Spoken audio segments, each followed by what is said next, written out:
ప్రభు అయిన యేసుక్రీస్తు నామంలో ఈ కార్యక్రమాన్ని చూస్తున్న మీ అందరికీ నా వందనాలు. ఈ ఎపిసోడ్లో మనం క్రైస్తవ సంఘానికి ఉపదేశాలు అనే అంశం గురించి చర్చించుకోబోతున్నాం. అందులో ప్రాముఖ్యంగా మీకు పనిని నియమించిన దేవుడు అనే అంశం మీద ఈరోజు మనం చర్చించబోతున్నాం. ఆ విషయాలను మనకు మరింతగా తెలియజేయడానికి మన మధ్యలో పాస్టర్ గారు వాళ్ళు ఉన్నారు. వాళ్ళని ఆహ్వానిస్తూ మనం ముందు కార్యక్రమంలోనికి వెళ్దాం రండి. పాస్టర్ సైమన్ పాల్ గారు మీకు ఆహ్వానం అండి. పాస్టర్ మన్రాజా గారు అలాగే మీకు కూడా ఆహ్వానం అండి.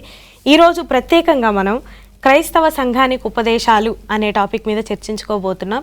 అందులో ఇంకా మరిన్ని ప్రశ్నలు మిమ్మల్ని అడగబోతున్నాం. మీరు మాకు సమాధానాలు తెలియజేస్తారని ఆశపడుతున్నాం.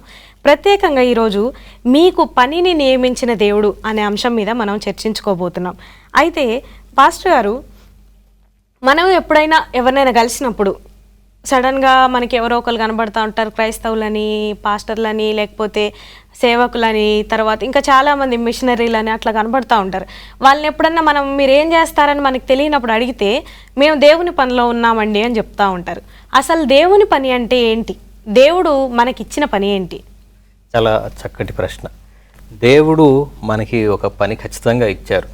అది ఏంటి అని అంటే మార్కు సువార్త 16వ అధ్యాయం 15వ వచనంలో మనందరికీ కూడా ఉంది.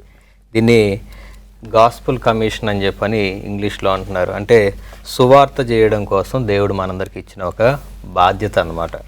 ఇక్కడ మనం బైబిల్లో చదివినప్పుడు మీరు సర్వలోకమునకు వెళ్ళి సువార్తను ప్రకటించుడి అని దేవుడు ఒక పనిని ఇస్తూ ఉన్నారు. ఇది అందరికీ ఇస్తున్న, శిష్యులకు మాత్రమే కాదు మిగిలిన వారందరికి కూడా ఇస్తున్న పనే. ఇది మనందరి బాధ్యతగా దేవుడు ఇస్తున్నారు. దీన్నే మనం సువార్త చేయడం అంటున్నాము, సేవ చేయడం అంటున్నాము, దేవుని పనిలో ఉన్నాం అంటున్నాము. సో ఇవి ఏ పదం వాడినా సరే అందరి ఉద్దేశం ఏంటి అని అంటే యేసుక్రీస్తు భూమి మీదకి వచ్చారు. ఆయన మనందరి నిమిత్తమై, మన పాపాల నిమిత్తమై ప్రాణం పెట్టారు, చనిపోయి మళ్ళీ తిరిగి లేచారు. ఆయనే యందు విశ్వాసం ఉంచిన ప్రతి ఒక్కరికి నిత్యజీవం ఉంటుంది అనే విషయాన్ని మనకి ఎంతమందికి వీలైతే అంతమందికి మనం చెప్పడమే దేవుడు మనకిచ్చిన బాధ్యత.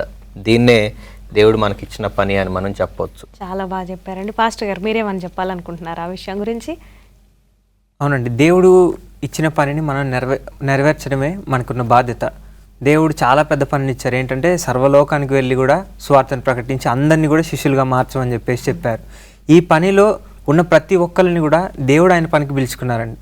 నేను ఆయన పనిలో ఉన్నా అని చెప్పే ప్రతి ఒక్కళ్ళు కూడా ఖచ్చితంగా ఈ పనిలో ఉండాలి. మనం సువార్త ప్రకటించకుండా, దేవుడి గురించి చెప్పకుండా మనం ఇంట్లోనే ఉంటూ, లేదనంటే ఎక్కువ ప్రదేశం మనం వెళ్ళి వాళ్ళకి పరిచర్య చేయకుండా మనం దాన్ని చెప్పలేం.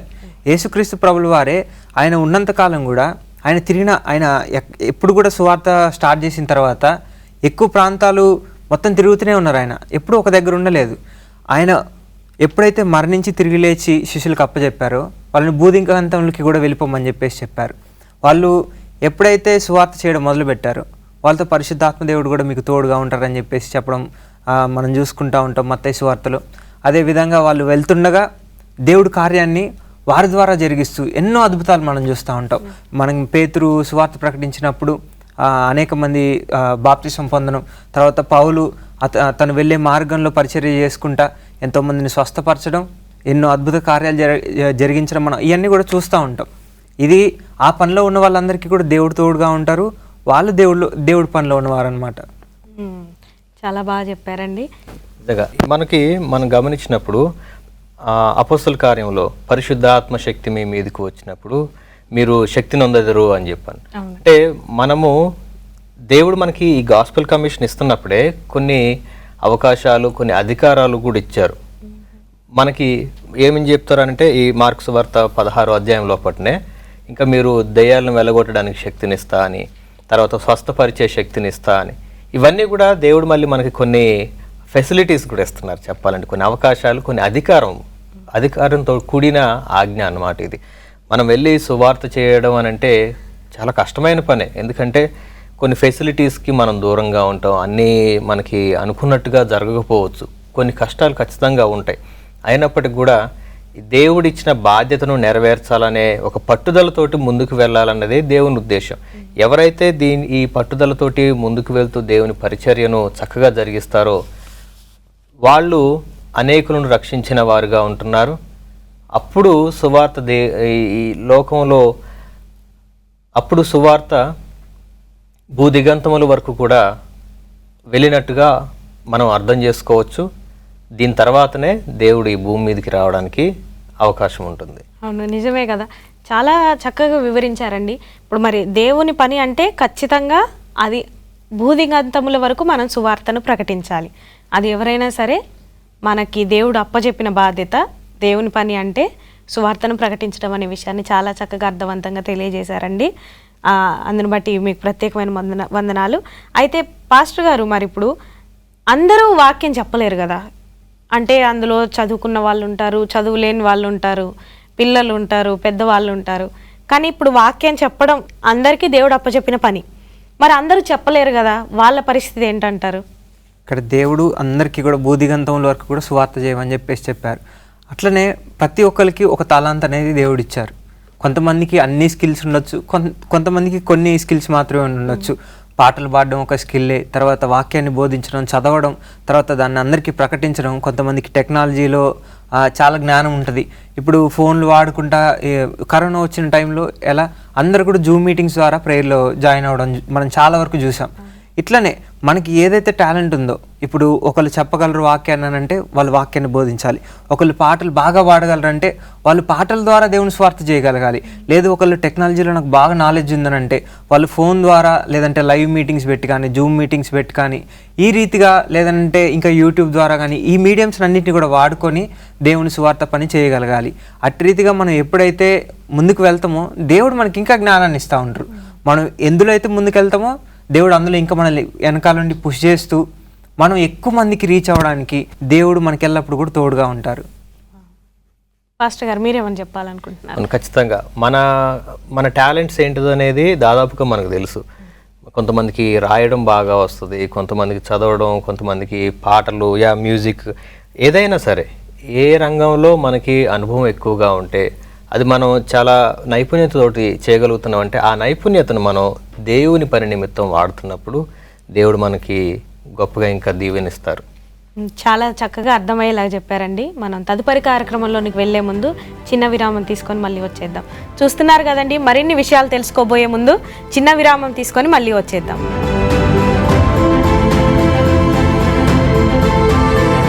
క్రైస్తవ సంఘానికి ఉపదేశాలు అనే కార్యక్రమానికి మీ అందరికీ తిరిగి స్వాగతం. ఇందులో మనం దేవుడు మనకు నియమించిన పని అనే అంశం మీద చర్చించుకోబోతా ఉన్నాం. క్రైస్తవ సంఘానికి ఉపదేశాలు అనే ఈ కార్యక్రమానికి మీ అందరికీ కూడా తిరిగి స్వాగతం. మరిన్ని విషయాలను పాస్టర్ గారి ద్వారా తెలుసుకుందాం రండి. పాస్టర్ గారు, మీ ఉద్దేశంలో అత్యంత ప్రభావితమైన సువార్త విధానం ఏదంటారు? ఇక్కడ మనం మంచి ప్రశ్న అడిగారండి. చాలా మందికి నేను సువార్త ఎట్లా ప్రకటించాలి, అయ్యో నాకు ఏం తెలియదే, ఇప్పుడు నేను సువార్త ప్రకటించాలంటే నాకు ఏదో ఒకటి తెలిసి ఉండాలి, నేను చదువుకోలేదనో లేదంటే నేను పనికి వెళ్తున్నా నాకు ఏమి తెలియదని చాలా మంది అనుకుంటా ఉంటారు. కానీ అత్యధిక ప్రభావితమైన సువార్త పని ఏంటంటే మన సాక్ష్యమేనండి. మన జీవితంలో దేవుడు మనల్ని ఏ రీతిగా మార్చుకున్నాడు, మనం ఏ రీతిగా మార్చబడ్డాం, దేవుని దగ్గరికి వచ్చాం అనే విషయాలు మనం స్పష్టంగా ఇతరులకు చెప్పగలం. ఎందుకంటే నా జీవితంలో జరిగిన దాన్ని నేను స్పష్టంగా ఇతరులకి దాన్ని అర్థవంతంగా నేను చెప్పగలను. ఇప్పుడు బైబిల్లో ఉన్నదాన్ని నేను చదువుకొని దేవుడు ఏ రీతిగా కార్యాలు చేశారనేవి బాగా చదువుకున్న వాళ్ళైతే ఇంకో చదువుకున్న వాళ్ళకి అర్థమయ్యేలాగా చెప్పచ్చు. కానీ ఇప్పుడు ఒక సాధారణమైన వ్యక్తి తన జీవితంలో పొందిన ఆ గొప్ప కార్యాన్ని ఇంకొక సాధారణమైన వ్యక్తికి చాలా అర్థవంతంగా చెప్పగలండి. ఎందుకంటే అది తన పర్సనల్ ఎక్స్పీరియన్స్ కాబట్టి. ఇక్కడ మనకి 2 కొరింథీయులకు రాసిన పత్రిక 5వ అధ్యాయం 17వ వచనంలో కూడా ఉంటుంది, ఎవరైతే క్రీస్తులో ఉంటారో వాళ్ళు నూతన సృష్టి అని చెప్పేసి దేవుడు వాక్యం సెలవిస్తూ ఉన్నది. వాళ్ళ పాతవి గతించిపోయినాయి, సమస్తం కూడా ఇంకా వాళ్ళ జీవితంలో నూతనమైన అని చెప్పేసి మనం చూసుకుంటూ ఉంటాం వాక్యంలో. ఇది కూడా అంతే, నా పాత జీవితంలో నేను ఈ రీతిగా జీవించా. కానీ ఎప్పుడైతే నేను యేసుక్రీస్తు ప్రభువు అని తెలుసుకున్నానో, ఎప్పుడైతే యేసుక్రీస్తు ప్రభువు వారిని తెలుసుకొని దేవుని సన్నిధిలో కానీ లేదంటే ఆన్లైన్లో కానీ ఏదో ఒక రీతిగా వింటూ నేను నా జీవితాన్ని మార్చుకున్నా, పాత జీవితాన్ని ఇప్పుడున్న జీవితాన్ని కంపేర్ చేసి ఈ రీతిగా నా జీవితం మార్చబడింది, ఇప్పుడు నేను దేవునిలో కొత్త సృష్టిని అని మనం సాక్ష్యం బలంగా ఇవ్వగలదు. ఎందుకంటే ఆ రీతిగా మనం ఎప్పుడైతే చెప్పగలమో ఇప్పుడు చాలామందికి తేలిగ్గా అర్థమైపోద్దండి. మన జీవితాన్ని వాళ్ళ జీవితంతో కంపేర్ చేసుకుంటారు. ఇప్పుడు నా స్నేహితుడే ఉన్నాడు అనుకోండి, నేను చదువుకునేటప్పుడు నా జీవితం అంతా వేరేలాగా ఉండేది, నేను దేవుడికి దగ్గరగా ఉండేవాడిని కాదు. కానీ ఎప్పుడైతే దేవుళ్ళకి మారానో ఇప్పుడు నేను దేవుళ్ళకు మారకముందు నా జీవితము నా స్నేహితుడి జీవితము ఒకేలాగా ఉండేది. కానీ ఇప్పుడు నా స్నేహితుడికి నేను చెప్పాను అనుకోండి, వాడికి వ్యత్యాసం అర్థమైపోయింది. వీడు మారిపోయిండు, వీడు దేవుళ్ళో ఉంటా ఉన్నాడు, వీడు ఇప్పుడు తప్పులు చేయట్లేదు, అబద్ధాలు ఆడట్లేదు, లేదంటే వ్యర్థమైన మాటలు మాట్లాడట్లేదు, వ్యర్థమైన ప్రదేశాలకు వెళ్ళట్లేదని స్పష్టంగా అర్థం చేసుకోగలడు. మన దగ్గర ఉన్న వాళ్ళకి ఒక గొప్ప సువార్త చేయాలంటే అది ఖచ్చితంగా నీ సాక్ష్యమే, నా సాక్ష్యమే. చాలా బాగా చెప్పారండి. పాస్టర్ గారు మీరు చెప్పండి, మీ ఉద్దేశంలో అత్యంత ప్రభావితమైన సువార్త విధానం ఏదంటారు? ఖచ్చితంగా అండి, ఈ సాక్ష్యము అనేది చాలా ఎఫెక్టివ్గా పనిచేస్తుంది. ఎందుకంటే నన్ను క్లోజ్గా అబ్జర్వ్ చేసిన వాళ్ళు, మా ఫ్రెండ్స్ కావచ్చు, నా చుట్టుపక్కల వాళ్ళు కావచ్చు, నేను ఎలా పెరుగుతూ వచ్చాను అనేది వాళ్ళకి తెలుసు. నేను చిన్నప్పుడు ఎట్లా ఉన్నా, ఒక ఏజ్లో ఎలా ఉన్నా, తర్వాత ఎట్లా మార్పు వచ్చింది నా జీవితంలో, ఇప్పుడు ఎలా ఉంటున్నా అనేది వాళ్ళందరూ కూడా గమనించగలుగుతూ ఉంటారు. సో నా జీవితమే ఒక సాక్ష్యం వాళ్ళకి.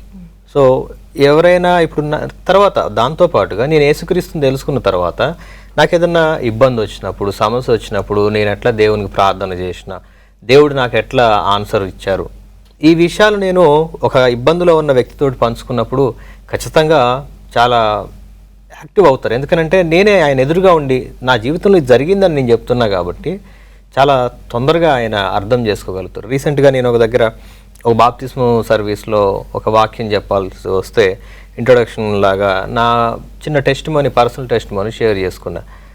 నేను ఎలా ఒకప్పుడు ఎలా ఉండేవాడిని, నేను ఎలా మార్పు చెందుతూ వచ్చా, ఇప్పుడు సేవకునిగా ఎదగడానికి దేవుడు నాకు ఎలా సహాయం చేశారు, ఈ విషయాలు నేను చెప్పడం అయిపోయిన తర్వాత బాప్తిస్మ అయిపోయి వాటర్లో నుంచి బయటికి రాగానే ఆ బాప్తిస్మ తీసుకున్న వ్యక్తి నా దగ్గరకు వచ్చి చాలా సంతోషంగా నన్ను పట్టుకొని, నా జీవితంలో జరిగినవి అన్నీ మీరు ఆల్రెడీ ఎక్స్పీరియన్స్ అయినట్టు చెప్పారు అని.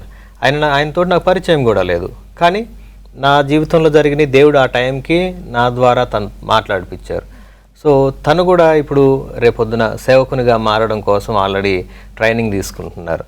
సో ఇది చాలా ఆశ్చర్యకరమైన విషయం. ఒక వ్యక్తి జీవితంలో జరిగిన సాక్ష్యము ఇంకొకరు దేవుణ్ణి తెలుసుకొని దేవునికి దగ్గరగా రావడానికి చాలా గొప్పగా ఉపయోగపడుతుంది అనేది నా ఉద్దేశం కూడా. అవునండి, నిజంగానే మనం ఎప్పుడైతే మన సొంత సాక్ష్యాన్ని పంచుకుంటామో అది ఎదుట ఉన్న వాళ్ళని చాలా ప్రభావితం చేస్తుంది. నా జీవితంలో కూడా నేను చాలాసార్లు అట్లా ఎక్స్పీరియన్స్ చేశాను. ఏంటంటే మనం ఎక్కడో విన్నది ఇతరులకి చెప్పే కంటే మన జీవితాన్ని మనం ఒక సాక్ష్యంగా వాళ్ళు ఎదుట పెట్టినప్పుడు వాళ్ళు చాలా ప్రభావితం అవుతారు. అంటే నిజమే కదా, అంటే మనల్ని చూస్తూ ఉంటారు కదా, వాళ్ళు ఇంతకాలం కూడా మనల్ని చూస్తూ మనతో నడుస్తూ ఉండేవాళ్ళు సడన్గా మనలో ఒక మార్పును వాళ్ళు చూసి వాళ్ళు కూడా మార్పు చెందుతారు. అది మనకి చాలా సంతోషాన్ని ఇస్తుంది. అలాగే దేవుడికి కూడా మన జీవితంలో మనకి దేవుడు చేసిన సహాయాన్ని మనం ఇతరులకి సాక్ష్యంగా చెప్పినప్పుడు దేవుడు కూడా చాలా సంతోషపడతారని నా నమ్మకం అండి, నా విశ్వాసం కూడా. నిజంగా ఈ సాక్ష్యం అనేది చాలా గొప్పది. ఇంకా పాస్టర్ గారు మీరేమని చెప్పాలనుకుంటున్నారండి దీని గురించి? ఖచ్చితంగా అందరికీ, ఎందుకంటే అందరికీ చెప్తున్నారు దేవుడు. ఇప్పుడు సాక్ష్యం గురించి ఇంతసేపు మాట్లాడుకున్నాం. సంఘ పెద్దలకు మాత్రమే సాక్ష్యం ఉందా? కాదు, విశ్వాసులకు కూడా ఉంది కదా. అవును. సో దేవుడు సంఘ పెద్దలకు ఒక్కరికి ఆశీర్వాదం ఇవ్వట్లేదు కదా, అందరికి ఇస్తున్నారు. సంఘ పెద్దలుగా ఉండటమో లేకపోతే ఏదన్నా కొన్ని బాధ్యతలు, ఒక కమిటీ మెంబర్గానో, కమిటీ ప్రెసిడెంట్గానో, ఎల్డర్గానో ఉండడం అదొక బాధ్యత, మనకి దేవుడు ఇచ్చిన బాధ్యత. సో మనం ఆ బాధ్యతను ఇంకా చక్కగా చేయగలుగుతామేమో, మేబీ ఇతరుల కంటే ఇంకా కొంచెం బెటర్గా చేయగలుగుతాం అన్న ఉద్దేశంతోనే మనకు ఆ బాధ్యత ఇచ్చారు కాబట్టి మనం ఆ బాధ్యతను చక్కగా నెరవేర్చే పనిలో ఉండాలి. కానీ ఒక వ్యక్తిని కేటాయించి ఆయనకు ఆ బాధ్యత ఇచ్చారు కాబట్టి ఆయనే కష్టపడి చేయాలి, మేము సైడ్కుంటాము, అది సరైన పద్ధతి కాదు. సువార్త భారం అనేది అందరి మీద ఉన్నది.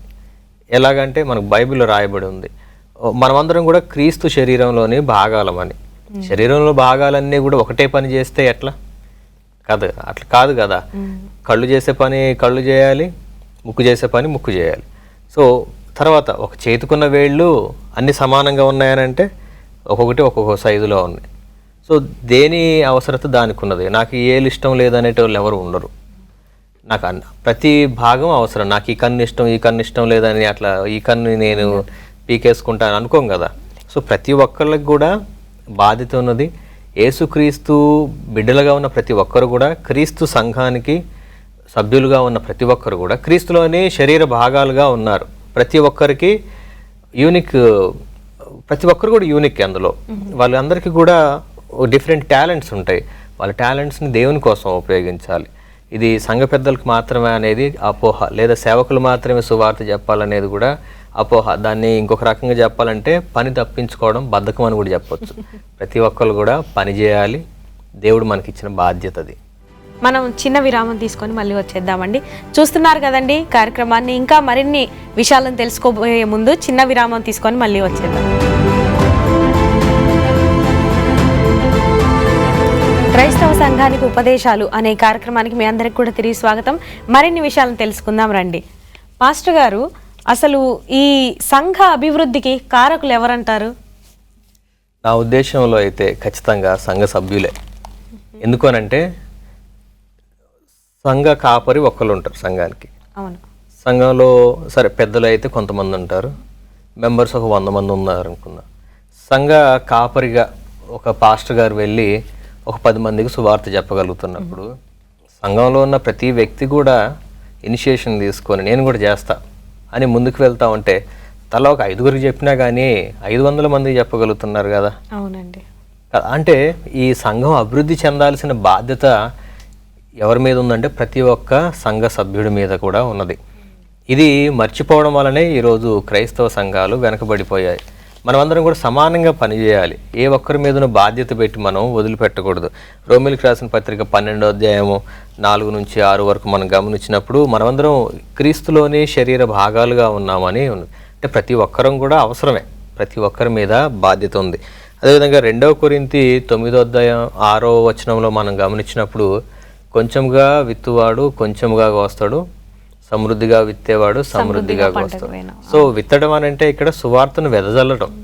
సువార్త అనే విత్తనాలను ఎంత ఎక్కువగా మనం వెదజల్లితే పంట అంత గొప్పగా కోస్తాం.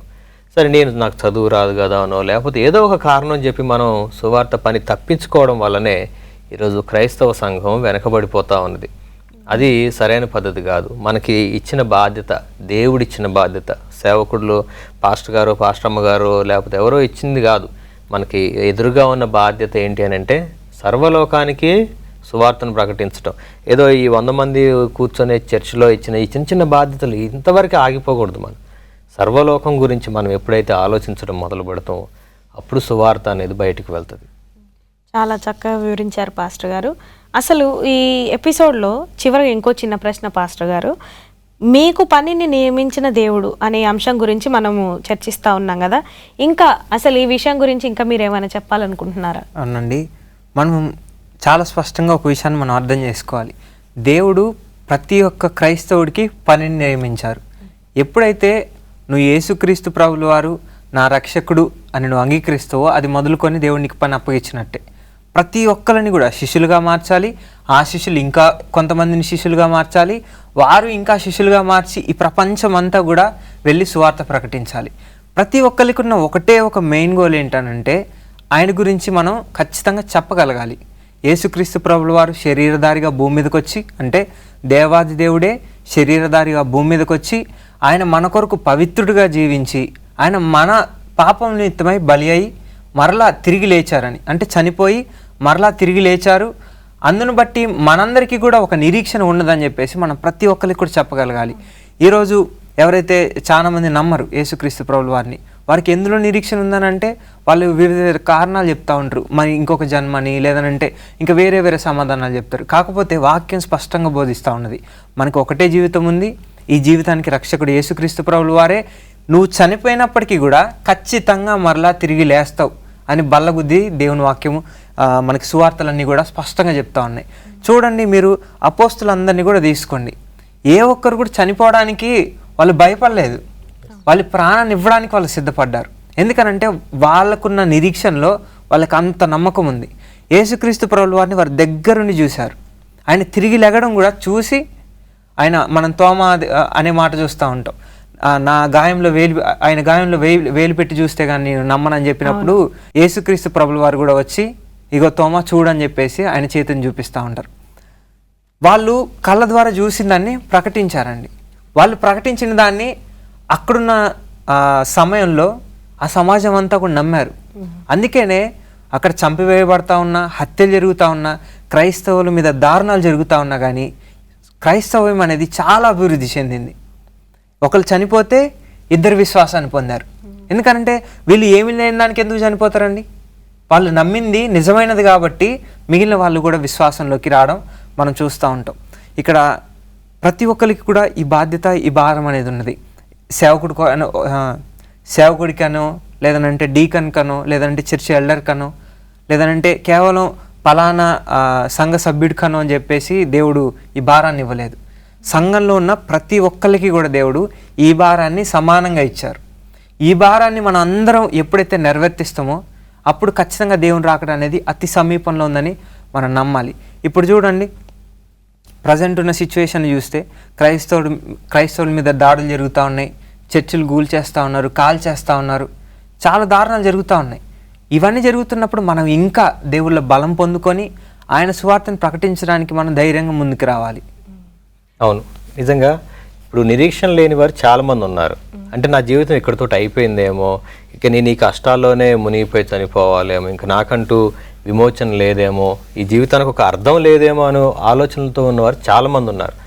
అట్లాంటి వారికి మనం ఒక్కసారి యేసుక్రీస్తుని పరిచయం చేయగలిగితే నిజంగా వారిలో నిరీక్షణ కలుగుతుంది. దేవుడు నా కోసం ఉన్నారు, నా కోసం ప్రాణం పెట్టే దేవుడు, నా కోసం ప్రేమను చూపించే దేవుడు ఒకతను ఉన్నారు అనే నిరీక్షణ లేక ఎంతమంది ఉన్నారు.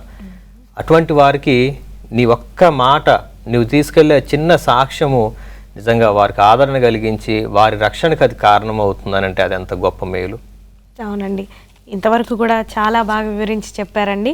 మరి ఈ కార్యక్రమాన్ని ముగించుకోవడానికి గాను పాస్టర్ గారు చిన్న ప్రార్థన చేస్తే మనం కార్యక్రమాన్ని ముగించుకుందాం. తప్పకుండా ప్రార్థన చేసుకుందాం. పరిశుద్ధుడగు మా ప్రభువా, అయా సువార్త భారం అందరి మీద ఉన్నదని మేమందరం కూడా కలిసికట్టుగా సువార్త పని చేయాలనే విషయాలు ఈరోజు తెలుసుకున్నాం. మాకున్న టాలెంట్స్ను, నైపుణ్యతలన్నింటినీ కూడా మేము నీ పని కోసం ఉపయోగిస్తూ మా పరిధిలో మేము పరిచర్య చేస్తూ ముందుకు వెళ్ళాలనే విషయాలు ఎంతో ఆసక్తికరమైన విషయాలు నేర్చుకున్నాం. వీటన్నిటిని బట్టి మేము ఇంకా జాగ్రత్తగా నీ పరిచర్యలో ఉంటూ ప్రతి ఒక్కరం మా మీద ఉన్న బాధ్యతను నెరవేర్చేవారుగా మమ్మల్ని మార్చమని, నీ పరిశుద్ధాత్మ శక్తితో మమ్మల్ని నడిపించమని యేసుక్రీస్తు నామములో అడుగుతున్నాను పరమ తండ్రి, ఆమేన్. చాలా చక్కగా వివరించినందుకు మీ ఇద్దరికి కూడా ప్రత్యేకమైన వందనాలండి. చూశారు కదండి, ఇప్పటి వరకు ఎంతో ముఖ్యమైన ప్రాముఖ్యమైన విషయాలను మనం తెలుసుకున్నాం. సువార్త భారం అనేది ప్రతి ఒక్కరి మీద కూడా ఉంది. సంఘ పెద్దలనే కాదు, సేవకులనే కాదు, సంఘంలో ఉన్న ప్రతి ఒక్కరికి కూడా సువార్త భారం అనేది ఉంది. అలాగే సంఘంలో మాత్రమే పరిచర్య కాదండి, బూదిగంతముల వరకు కూడా మనం పరిచర్య చేయగలగాలి. అప్పుడే మనం దేవుడు మనకిచ్చిన పనిని మనం పూర్తి చేసినట్లు. ఇంకా మరిన్ని ఇట్లాంటి ఆసక్తికరమైన విషయాలను తెలుసుకోబోయే ముందు చూస్తూనే ఉండండి. ఇంకొక ఎపిసోడ్లో మనం అందరం కూడా కలుసుకుందాం.